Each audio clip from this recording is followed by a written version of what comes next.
What's up guys? So ito na tayo part 3 ng pag-install ng ating POW MR hybrid inverter. So as you can see, nagbi-blink yung fault niya. Meron siyang error number 4. Ang ibig sabihin lang doon is lobat. Andito sa pinakalikod eh.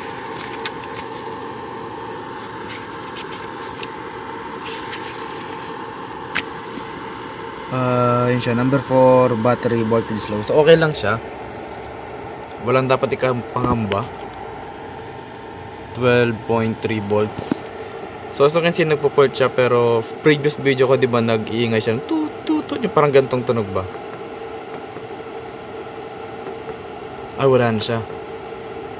So pag pinindot ko siya, wala na siyang tunog kasi dinisable ko. Dito lang yun sa settings. So kung kayo rin ay may POW MR and naiingayan kayo, dito nyo siya tingnan. Next page pala. Ito. Nakita nyo tong beep while primary source is interrupted. Off nyo yan. Tsaka itong alarm control number 18. Off nyo lang din. So sa ganyang settings, kapag pinipindot nyo, may nangyayaring kakaiba, nagpalit ng power source, pumunta sa battery, pumunta sa solar, pumunta sa utility, hindi siya magiging ng tut, hindi siya mga ganun. Kasi kahapon, nag-ingay siya ng nag-ingay and yung asawa ko is ninenervyos. So ngayon, in-off ko na siya. So kahit medyo break even lang siya sa mababang voltage, is okay lang naman siya. So nasa 130 na harvest niya ngayon. Time check is 8:51. Okay lang naman. So maya maya pag pumalo ng 200 watts, makaka-recover na yung battery. Mga bandang 10, 11 ganon. And tong kable is hindi ko pa pala naayos kasi inuna kong ikabit to. Meron ako na-discover na medyo nakaka-disappoint tungkol sa POW Mr. Hybrid Inverter. Pero siguro sa lahat ng inverter applicable siya. Hindi ko siya nabasa dito sa pinakadulo.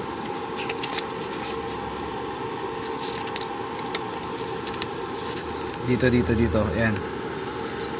No load power consumption. 28 watts. So kahit wala siyang ginagawa, nakatambay siya. Kumukonsumo siya ng 28 watts.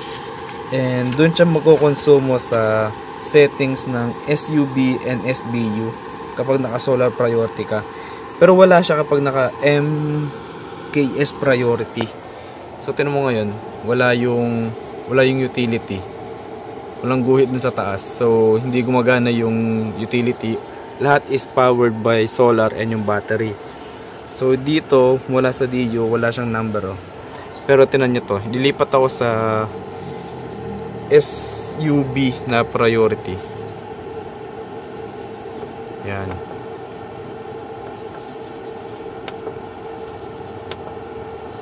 SUB. Tapos escape. So tinan nyo dito.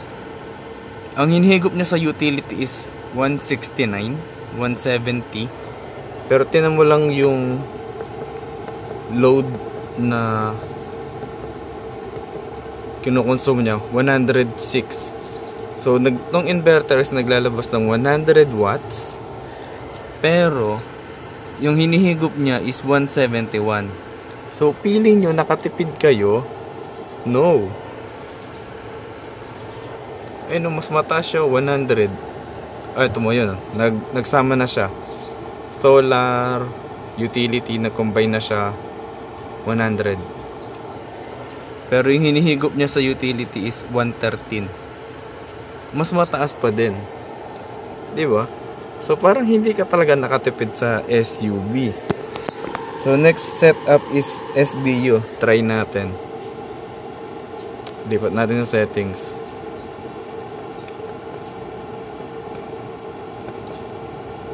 Yan, SBU. So solar battery utility. So sa setup na to, prior niya ang solar. Kapag kapos ang solar, hihigop sa battery. And only then kapag kulang na yung dalawa, tsaka pa lang siya pupunta sa utility. Yan. So umangat yung load ng 100. Di na siya naka-bypass. Okay. Tingnan nyo, 86. So, doon na siya naging mas mababa. Kasi sa battery na siya kumukuha. Pero, consider mo naman, parang ang liit ng diferensya. Ang liit ng diferensya niya para stable siyang 86. Pero yung load ko is 100. So parang lugi, parang ang konti, parang alam mo yun. So ang ginagawa ko is lumilipat na lang ako sa MKS settings.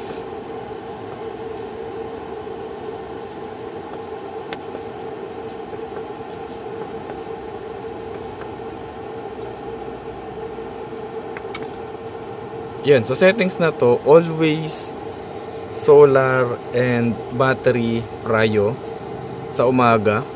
Kapag nalobat, doon lang siya lilipat ng utility. And kapag nawala na ng solar, automatic na siyang lilipat lahat sa utility. Pero pag nagka-brown out ang utility, bubuksan niya uli yung battery as backup power.